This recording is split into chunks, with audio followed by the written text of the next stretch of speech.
You, but I love cheese. Now, I don't eat it anymore, but I love it. Oh my gosh, it's one of my favorite foods. And I think that a lot of people like cheese. You know, cheese is actually kind of like chocolate. If you like it, you love it, and you can't live without it.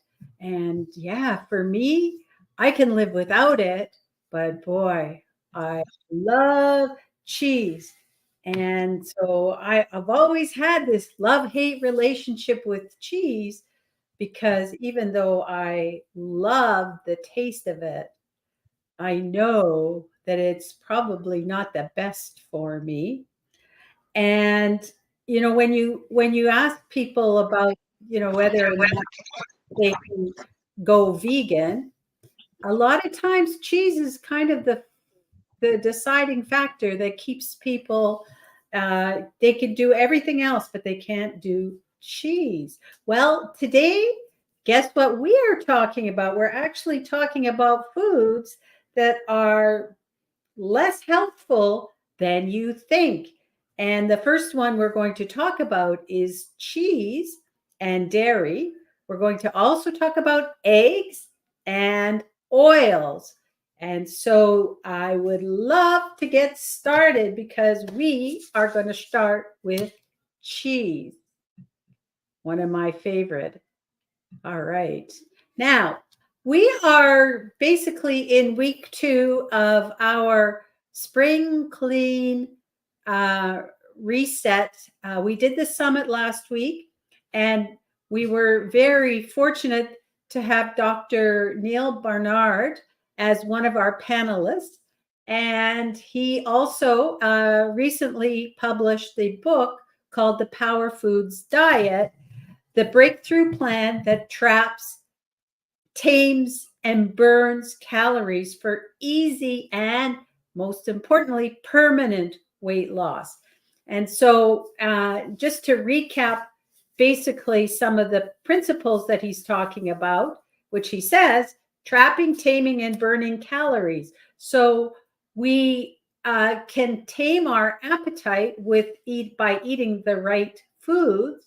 To do that, we can also trap calories that so they don't actually get into our bloodstream and become part of the calories that we intake.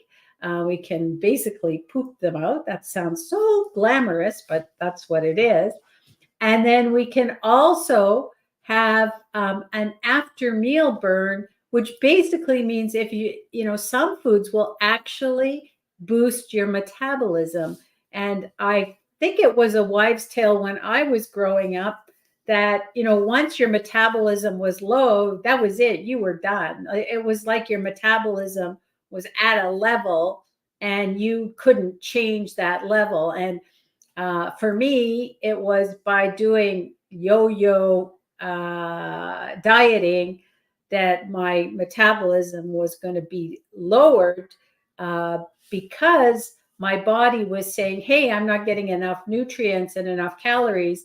I need to conserve my energy, and that would lower the metabolism. Well, back then, I guess I mistakenly thought that that was a permanent thing, that you could not change your metabolism. So the good news is we do have the ability to have some control over the rate of our metabolism, and we can boost it by eating the right foods. So then what are the right foods? Well, they are eating your vegetables, your fruits, legumes, which includes beans and lentils, chickpeas, and then eating your grains and preferably whole grain. And it's not just eating one of those things, it's eating a variety. And there's been a lot of um, research, and all our plants that we have in our world are perfectly what we need to eat, but we need to eat a variety because not one plant has everything we need. So that's why we need to eat a variety. And so this week we're talking about foods that might be less healthful than you think. And yesterday we talked about animal protein. So I just want to do a brief recap. So we have this myth that animal protein is complete and superior to plant proteins. I put plant, I didn't even correct that from yesterday. Oops. But animal protein actually can shorten your life because of this. It's high in saturated fats. So plants actually do have all of the essential amino acids that we need. They come in varying amounts depending on the plant. And so this is where we need to eat a variety of plants to provide us with all the amino acids that we need. And yesterday I was saying that if you had a bracelet, and look, I brought my bracelet today, the beads on the bracelet are the amino acids. This would be like a protein molecule, and the beads are the amino acids on it. And the string is what's holding it together. And when we digest the foods, this string goes away and we're left with the amino acids. And our body is an amazing miracle of engineering, knows what to do with what amino acids and where to send whatever molecules it needs for rebuilding or for hormones and all of those things. So all we need to know is we need to get our proteins, and our body will break that down into the amino acids, and it will deploy it where it needs to. Now, essential amino acid means that our body cannot produce it on its own, and so we need to get it from our food source. And here's the deal with animal protein. Animal protein has no fiber in it, so that's not good for our gut health. And all of those things that trapping the calories, taming and burning the metabolism need fiber, fiber, fiber. That's really important. And animal protein does not have any fiber. It's also high in saturated fats. And yesterday we learned that even chicken and fish as well, it's not just red meat, and it has no complex carbohydrates or nutrients that our body needs.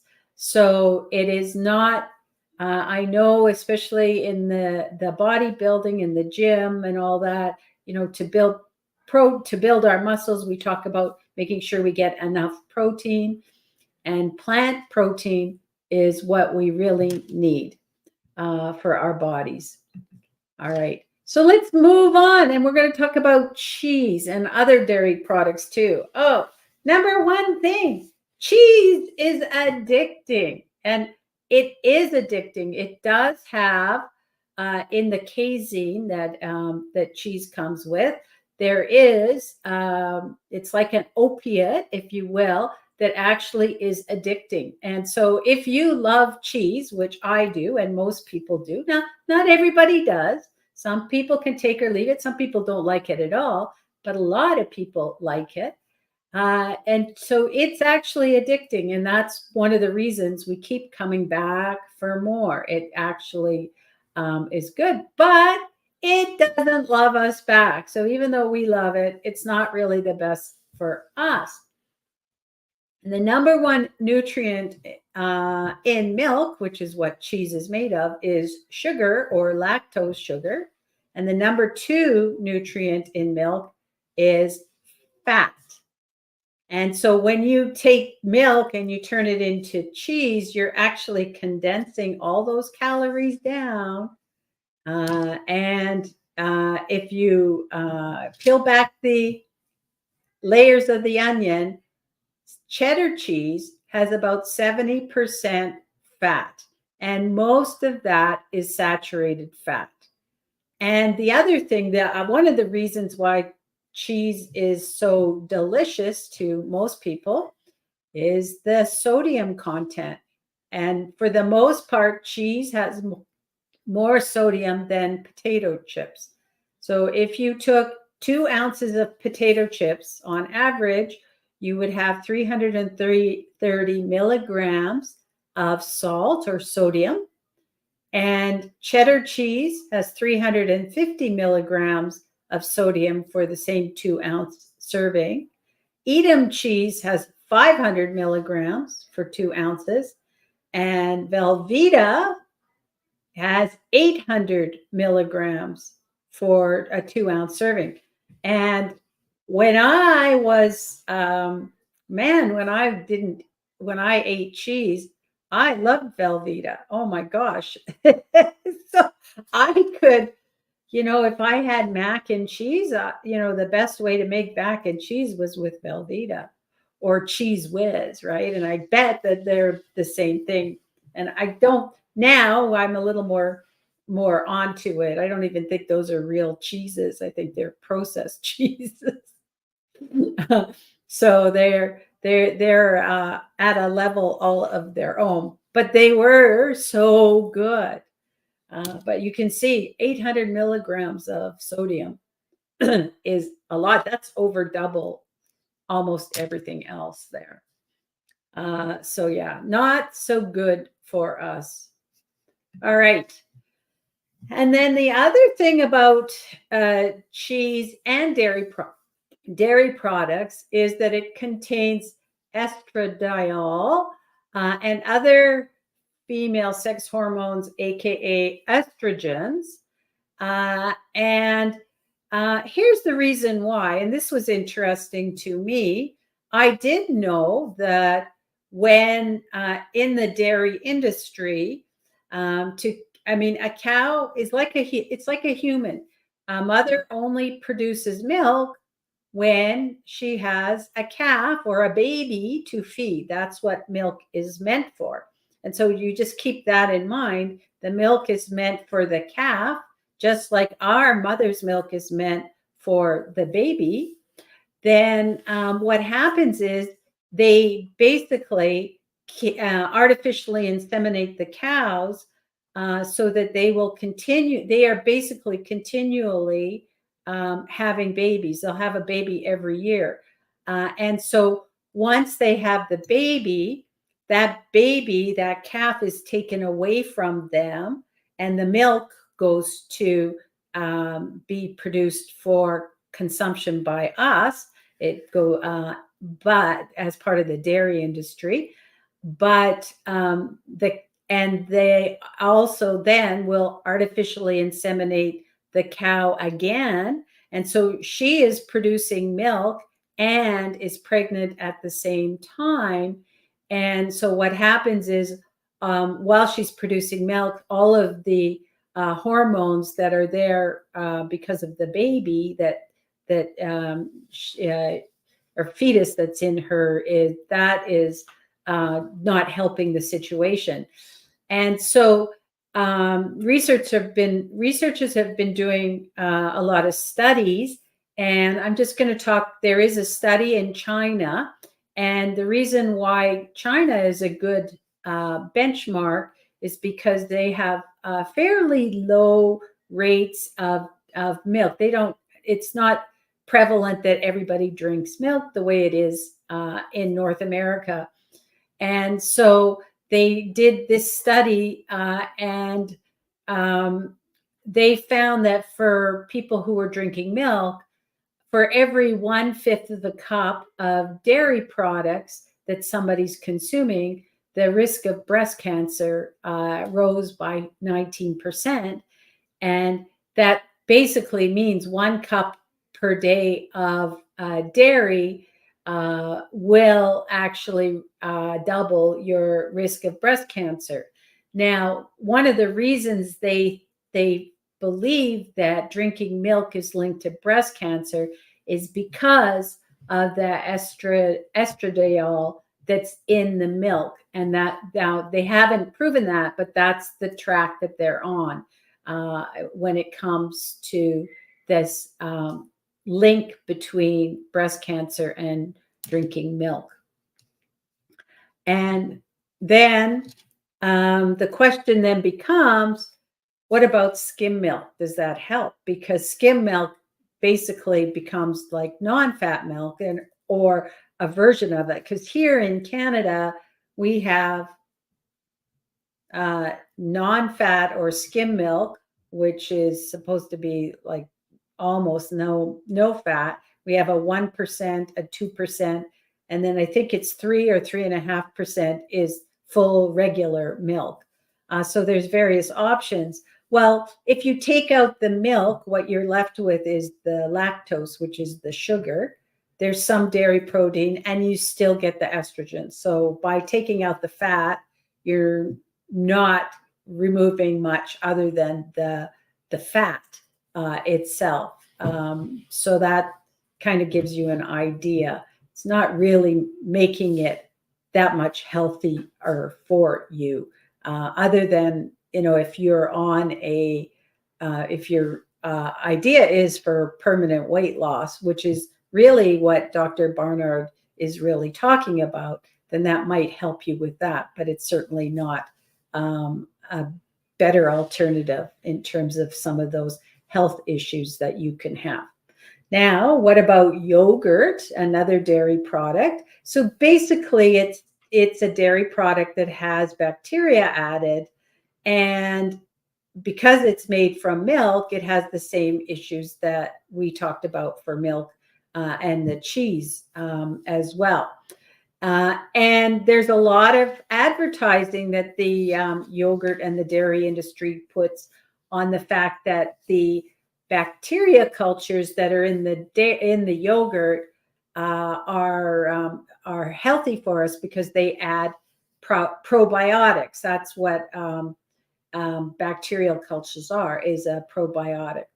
And so what they found doing research is basically to have a healthy gut, everything you eat will count. It's not just because you had some yogurt that you will have healthy bacteria, but the healthful or healthy bacteria actually flourish from what? Plant fiber. And that's really what you need. If you want to maintain a healthy gut, then you basically cannot get away with it other than you got to eat your plant fiber. That's the bottom line. You need plant fiber for a healthy gut. And I remember, hey, the yogurt. I remember that's the first time I think I heard about probiotics was on the commercials for yogurt, right? That's where it came from. That's what I remember. So definitely the dairy industry got right on that when the probiotics became a thing with the gut health and started advertising how good yogurt is for your probiotics. And so what the researchers found again is everything counts, and you need to have your fiber. They also, this is one that's really interesting to me, is that they found that what they did is they took people on kind of a Western diet and a kind of more of an animal product based diet, and also a plant-based diet. And they started looking at what happens when you change up the diet. And this is actually really good news for us, is that they found that your gut bacteria will be altered within 5 days of changing your diet. So with a good diet, this is the moral of the story. With a good diet, those healthful gut bacteria come back on their own. And overall, in general, probiotics usually don't help. I'm not going to say they don't ever help, but if you are kind of on, if you went on a course of antibiotics and it wiped out your entire gut flora and all of your bacteria that the healthy bacteria from your gut, you can replenish them by just eating a good diet, which means getting your plant fiber. You don't need to start pumping in a bunch of probiotics. All right. So what about eggs? That's the kind of the dairy and the cheese. So eggs are actually 2/3 of their calories come from fat, and 1/3 of that fat is saturated fat. Then the other thing about eggs is they are high in cholesterol, and so they will raise your cholesterol. They're also dense in calories for what you get. And like I said, likely to raise your cholesterol. And basically, eggs are meant to grow a chick. And it's the food that the chick has while it's in the egg growing and hatching. Kind of similar to we have our placenta, which is where what feeds the baby. Basically, that yolk of the egg, that yolk is what feeds the chick to grow. And that's what we're eating. So, are eggs healthful? The answer is not so much. And then oils. This one is interesting as well because there's a lot of stuff out there about what oils are good and what oils are not good. And so this one is coming from the whole idea about easy and permanent weight loss. And so what Dr. Barnard says is that vegetable oils are better than animal fats for sure, but we really don't need to add extra fat. Everything we need, we can get from veggies, fruits, and beans. And so adding that extra fat is really not helping our waistline. And so what he says is the bottom line is that added oil will slow down any weight loss because fats are 9 calories per gram, whereas if you look at protein and carbohydrates, they are actually 4 calories per gram. So fats are quite high compared to what you get from the others, like the protein and carbohydrates. And that carbohydrates is really where you are getting your ability to trap the calories, tame your appetite, and also burn those calories off. It's a lot of it comes from the fiber that we get in our plants. And one of the, I guess, I'll say it's a bit of an analogy. If you look at a bottle of olive oil, there's somewhere between 5,000 and 8,000 olives crammed into that, when you press out the olives.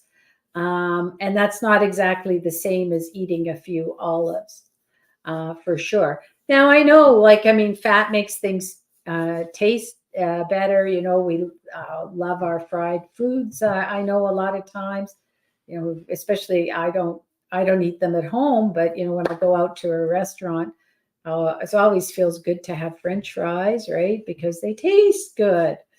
But on a regular basis, it's not, the oil is necessary. When you're cooking, you can use vegetable broth or water. You can steam, bake, or roast without adding any oil. And one of the ones that I found maybe a bit harder were the dressings because the oil acts as a bit of a binder as well, so that when you put the dressing with the oil on your salad, the oil will help the dressing stick to your lettuce and stuff. Whereas if you don't have, if you just have like a water-based dressing, it feels like it just sinks to the bottom and you're not getting that same effect that you get with the oil. But there are things you can do. Number one, you can use nuts to help, or tahini. There's lots of ways that you can add that, I guess, emulsification to your oil, your dressing, without adding oil to it, or without adding a lot of oil to it. So those are things to consider. And there are some thoughts that olive oil is better than seed oils that have been highly processed, because if you get a extra virgin olive oil, it's been cold pressed. The olives are cold pressed, and they're not processed. When you get some of these other vegetable oils, canola oil, sunflower oil, they basically use heat to extract the oil from the seeds. And that's where you'll see a lot of, if you see people talking about these seed oils not being good for you, it's because they've been processed that way. So people will say if you have real extra virgin olive oil, that's better than the seed oils. And what Dr. Barnard is saying here, at least for weight loss and weight control as well, because you want to keep the weight off, we don't need oil. We can live without it. So that's something that you need to decide for yourself. But I know some of the recipes I have for dressings have a lot of oil in it compared to everything else. So, and like I said, there's ways around that using vegetables and other plant-based emulsifiers other than just the oil. And you can use vinegars and lemons as well to help replace your oily dressings. Yeah, so that's basically a little bit on cheese and dairy and eggs and oil and why they may not be as healthful as you think. All right. Any questions on that?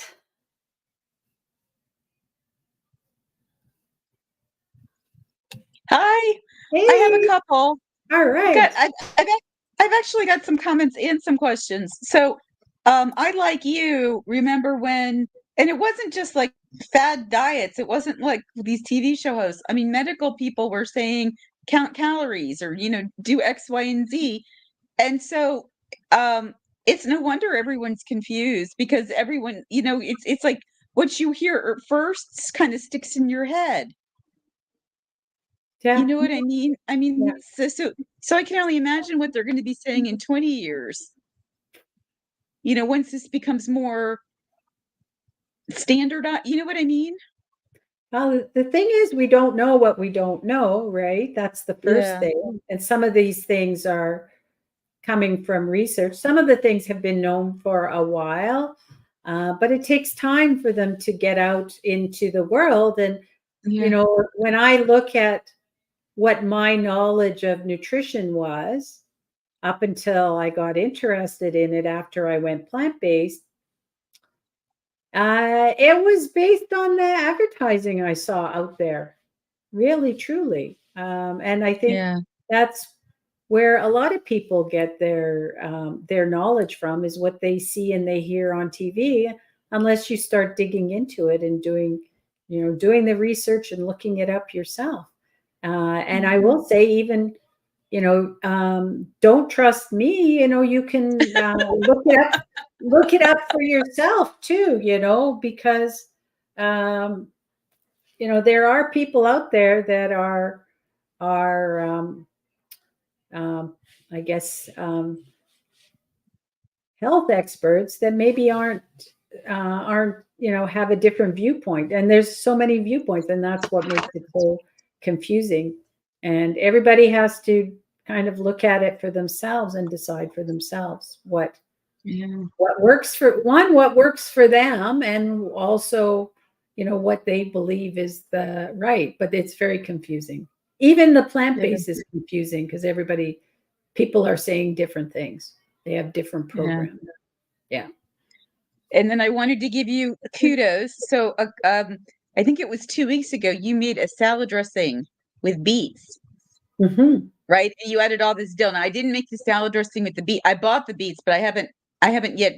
It's been so crazy weather-wise, I didn't want to heat up the house. But I upped my dill. Like I put Yeah. lots of dill, like you said. And when I put lots of dill, I cut down on the oil and I couldn't taste the difference. So Okay. so big win for that. And then you said something about antibiotics, like when you take antibiotics, they always say, a lot of doctors say take probiotics to kind of build up your. So, what should we do if we're going to go on a course of treatment?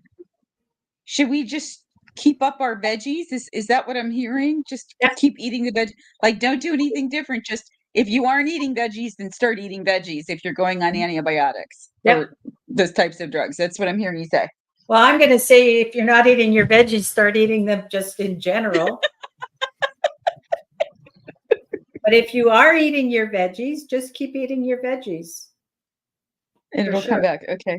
And That it was really will come back. hopeful. Yeah, Yeah. that was really hopeful about the 5 days. That was Yeah, really. it doesn't take very long. Yeah. Well, if you get a chance to watch the documentary on Netflix about gut health, it's new out there. I think it's only been out there for a couple of weeks. It's very interesting too, because they actually talk about something very interesting, but dirty, is fecal transplants, where they actually, I guess, take fecal matter from a healthy person, somebody who has a healthy gut, and put it into a gut of somebody who does not have a healthy gut, and see what it does. It's actually very interesting, even though it sounds disgusting. It really does. Yeah, but it is really quite fascinating. Or maybe that Oh. says a little bit about me. I don't know. But it is actually quite interesting what they're finding for results, but they have a lot of work to do for sure. Like, we're not at any place where we could do that, because there's a lot of people who are really struggling, with IBS and Crohn's disease, and a lot of things that are really related to the gut health. And So so what they're doing is they're using sanitary methods to yes. be. So they're doing things before they do things. Yeah. Oh, yeah. Yeah. It's a process, and there's actually somebody in. They're doing research on it. They're not actually, it's more research, but there is one person that has a compromised gut health, who is actually wants to do it, but it's not at a point where the doctors will do it for her. She's doing it on her own. So watch the. I'm going to say. I don't want to ruin the whole thing. Watch the documentary on gut health, and I think I mentioned in the summit, they are, one of the experts said that they really feel like they know 1% of what our gut is all about. But the good news is, eat your plants, eat your veggies, your fruits, and your beans, and you will have good health around your gut. Or if you get bloated up from it, start slow. Don't just pack it in all at once. Go slow so your body gets used to it. But it doesn't take that long, like you said. They switched the diet within 5 days. They saw good That's improvement. amazing. Yeah, That's so hopeful. That's so hopeful because so many. There's a lot of people out there who are really trapped in their homes because of abdominal pain and things like that. So it's very hopeful, isn't it? Yeah, yeah. I had a friend in one of my jobs. She sat across the hall, and we got to know each other well. She had a point in her life where she couldn't go out, and she was a lovely love. I love her to death, and she's a very forward person, and she's not shy at all. And so if she went out, she might have to knock on some stranger's home to ask them if she could use their washroom. And that takes a lot of courage to actually do that. A lot of courage. But anyway, so I want to leave you with a quote today. This is from Marion Nestle, or Nestle. I'm not sure. The wonderful thing about food is you get 3 votes a day. Every one of them has the potential to change the world. So, how are you voting with your food? That's the question. Um, Hopefully, plants. All right. I'm going to leave you on that note, and we will be back tomorrow to talk about more foods that are less healthful than we might think. Bye for now.